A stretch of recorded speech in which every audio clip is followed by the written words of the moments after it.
The dinner party was supposed to showcase Dad's promotion to regional vice president. He'd invited his new boss, 3 senior executives, and their spouses. The dining room table was set with Mom's good china, the kind we weren't allowed to touch growing up. Candles flickered. Wine bottles lined the sideboard, expensive labels facing out. I was 24 and still living at home while saving for my own place. I'd been diagnosed with type 1 diabetes at 16 and managed it carefully with insulin and regular blood sugar monitoring. But tonight, something was off. I miscalculated my dinner insulin dose, stressed about being on display for Dad's colleagues. By 8:30, I was feeling wrong, shaky, sweating. I checked my blood sugar in the bathroom, 52. Dangerously low. I needed glucose fast. I came back to the dining room, interrupting Dad's story about closing a major deal. "Dad, I need some juice. My blood sugar's low." He glanced at me, irritation flashing across his face. "There's juice in the kitchen. Help yourself." "I'm feeling really dizzy. I don't think I can." "Michael," he cut me off, using my full name the way he did when he was angry. "We have guests. Go to the kitchen and handle it quietly." I made it to the kitchen, but my hands were shaking so badly I could barely open the refrigerator. I grabbed the orange juice, tried to pour a glass. The carton slipped, juice splashing across the counter. Mom found me leaning against the sink, the room spinning. "Michael? What's wrong?" "Blood sugar. It's really low. I can't." She got me juice and made me drink it, but I was dropping fast. 52 was already dangerous. By the time the juice would work, I might be unconscious. "I need to lie down," I said. "I think I need to call my doctor." "Let's get you to the couch in the den, away from the party." But when we walked back through the dining room, I stumbled and grabbed the doorframe for support. Dad's boss, a man named Richard, noticed immediately. "Is he all right?" "He's fine," Dad said quickly. "Just had a bit too much wine earlier. Michael, go upstairs." "I didn't have wine," I said, my words slurring slightly. "I'm diabetic. My blood sugar." "Upstairs. Now." Dad's voice was steel. I tried to walk. Made it 3 steps. Then my legs gave out and I collapsed onto the carpet. The room erupted. Mom screaming my name, chairs scraping. Dad's voice cutting through it all. "Get up. Michael, get up right now." I couldn't get up. The world was tilting, darkening at the edges. I heard voices but couldn't make out words. "Should we call an ambulance?" That was Richard's voice. "No, he's fine." Dad's voice, tight with anger. "He's being dramatic. He does this for attention. Michael, stop this right now. You're embarrassing me in front of my boss." "Robert, he's not moving." Mom's voice, high with panic. "Because he's faking. Get up, Michael. This is ridiculous." Someone was shaking me. I tried to respond but couldn't form words. The darkness was closing in, that dangerous slide toward unconsciousness every diabetic fears. "I'm calling 911. A woman's voice, one of the executive's wives. "Don't," Dad said. "He's fine. This is what he does when he wants attention. Last month he pulled the same stunt. Last month he had the flu and was dehydrated," Mom said, her voice shaking. "This is different. His lips are turning blue." The darkness took me then. I have no memory of what came next. Mom told me later what happened. They tried to stop the woman from calling 911, said it was unnecessary, that I'd get up on my own, but she called anyway. The paramedics arrived in 6 minutes. My blood sugar had dropped to 38. They gave me an injection of glucagon and started an IV. Dad kept insisting it wasn't serious. Told the paramedics I was exaggerating, that I did this for attention. One of the paramedics, a middle-aged woman named Patricia, told him flatly that I was minutes from a diabetic coma, that if they'd waited any longer, I could have died. Dad said I was being dramatic. They transported me to the emergency room. I woke up there, hooked to monitors, IV in my arm. Mom was sitting beside the bed crying. Dad was pacing near the door, on his phone. The ER doctor, Dr. Sanchez, came in once I was stable. He looked at my chart, then at me, then at Dad. "Your son was in severe hypoglycemia. Blood sugar 38 when the paramedics got to him, dropping fast. Another 5 minutes without treatment and he would have slipped into a coma. Another 10 and we'd be having a very different conversation about brain damage or death." Dad crossed his arms. "He's diabetic. He knows how to manage it. You should have checked his blood sugar before dinner." "I did check," I said weakly. "I miscalculated my insulin." It happens. That's why I told you I needed help. You interrupted my dinner party. Dr. Sanchez stared at Dad like he was speaking a foreign language. Sir, your son nearly died tonight. Do you understand that? I understand he has a tendency to exaggerate his symptoms for attention. There's nothing exaggerated about a blood sugar of 38. There's nothing attention-seeking about nearly losing consciousness. If the paramedics had been delayed, if that guest hadn't called 911 when she did, your son would not have woken up. Dad said nothing, just stood there with his arms crossed, jaw tight.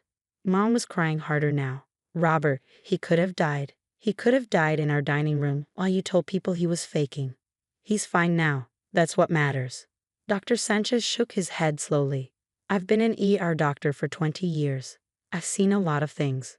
But I've never seen a parent dismiss a life-threatening medical emergency as fake because it inconvenienced them socially. Are you criticizing my parenting? I'm documenting what happened here tonight. Your son presented symptoms. He asked for help. You denied that help and accused him of faking. A guest had to intervene to save his life.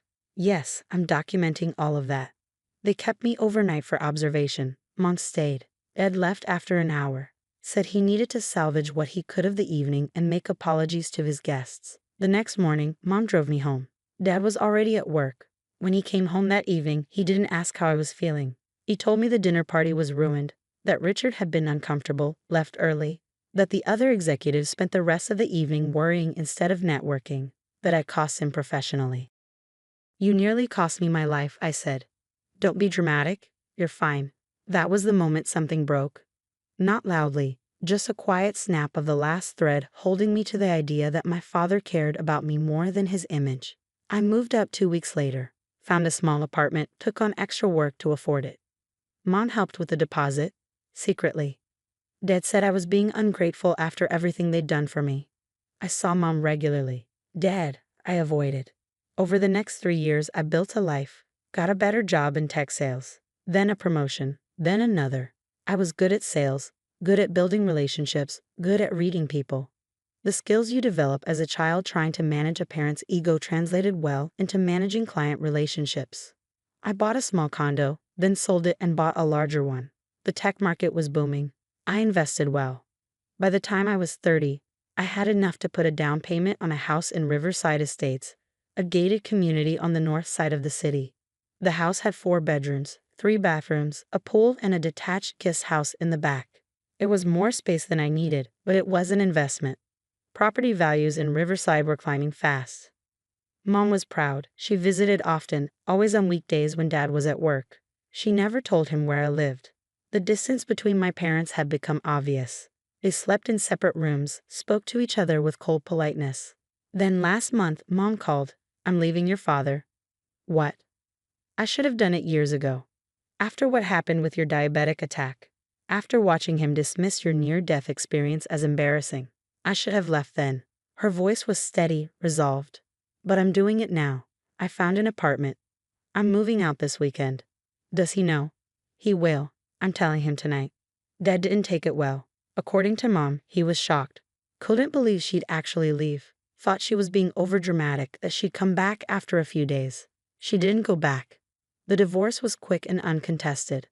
Mom didn't want anything except her retirement account and her car. Dad kept the house, the furniture, everything else.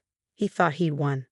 But without Mom's income, without her managing the household finances, Dad struggled. He'd always been careless with money, spending to maintain appearances, expensive dinners out, new cars every 3 years, country club memberships.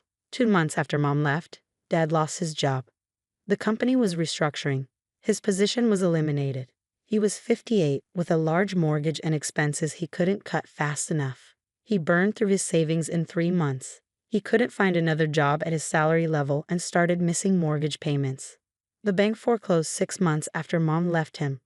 Mom told me all this secondhand. She felt guilty but relieved. I should feel worse about it, she said. But he made his choices. He chose his image over everything real. Dad tried calling me once. I didn't answer. He left a voicemail asking for money, saying he was going through a rough patch. I deleted it. Last week, I was having coffee on my balcony, the one that overlooks the front of my property and the gate entrance to Riverside Estates. I saw a car park on the street outside the gate. An old sedan, dirty, packed with belongings visible through the windows. A man got out. Older, thinner, wearing rumpled clothes. It took me a moment to recognize Dad. He walked up to the gate call box and called my house number. I watched my phone light up with his name. I didn't answer. He stood there for 5 minutes, then got back in his car. The next day, he was there again. Same spot, same routine. Called the box. I didn't answer. He sat in his car for an hour before leaving. This went on for a week. He was living in that car, I realized, parking outside my gated community, hoping I'd see him, hoping I'd answer. Finally, he left a voicemail. "Michael, it's Dad. I know you're there. I've seen your car in the driveway. I need help. I've been sleeping in my car. I lost the house. Lost my job. Your mom won't help me. I need a place to stay, just for a little while. Just until I get back on my feet. I know you have that guest house. I saw it from the street. Please, Michael, I'm your father." I stood on my balcony that evening, watching his car parked outside the gate. He was in the driver's seat, phone pressed to his ear, calling me again. I watched the phone ring. I didn't answer. From up here, I could see everything. My house, my pool, the guest house in back, empty and furnished, ready for guests who never came. And outside the gate, Dad sat in his car, surrounded by everything he owned, reduced to begging the son he called fake, the son whose near death he dismissed as embarrassing. Mom called that evening. He's been contacting everyone. My sister, your cousins, anyone who might give him money or a place to stay. Everyone's saying no. He's parked outside my house. I know. He told my sister he was going to camp out there until you helped him. Michael, you don't owe him anything. You know that, right? I know. That night at the dinner party, he chose his image over your life. He called you fake while you were losing consciousness. He told paramedics you were being dramatic. He cared more about impressing his boss than whether you lived or died. I remember. So you don't owe him anything. Not money, not shelter, not a second chance. She was right. I knew she was right. But the guest house was empty. 300 square feet of heated, furnished space that nobody was using. And outside my gate, my father was sleeping in a car. The next morning, I walked down my driveway to the gate. Dad saw me immediately, got out of his car, and walked to the bars separating us. "Michael, thank God. Listen, I know we've had our differences, but I'm your father. I need help. Just the guest house. Just temporary. I'll pay you back when I find work." I looked at him through the bars. Thinner than I remembered, older, the sharp edges of arrogance worn down to desperation. "You called me fake," I said. "You told people I was exaggerating while I was going into diabetic shock. You said I was embarrassing you while I was dying. I made a mistake. I was stressed about work. I didn't understand how serious it was. The doctor told you I was 5 minutes from a coma. You still said I was being dramatic. I'm sorry, okay? I'm sorry. I should have listened. I should have helped. But that was years ago. Are you really going to punish me forever for one mistake?" It wasn't one mistake. It was who you are. Who you've always been. Image over substance. Appearances over people. So you're going to leave me on the street? Your own father? I thought about the night of the dinner party, collapsing on the floor, Dad's voice. "Get up. You're embarrassing me." The darkness closing in. The paramedic who saved my life while Dad insisted nothing was wrong. I thought about the guest house, empty and waiting. "Yes," I said, "I'm going to leave you exactly where you are, because you left me on the floor dying while you worried about impressing your boss. You made your choice that night. This is mine." I walked back up the driveway. Dad shouted after me.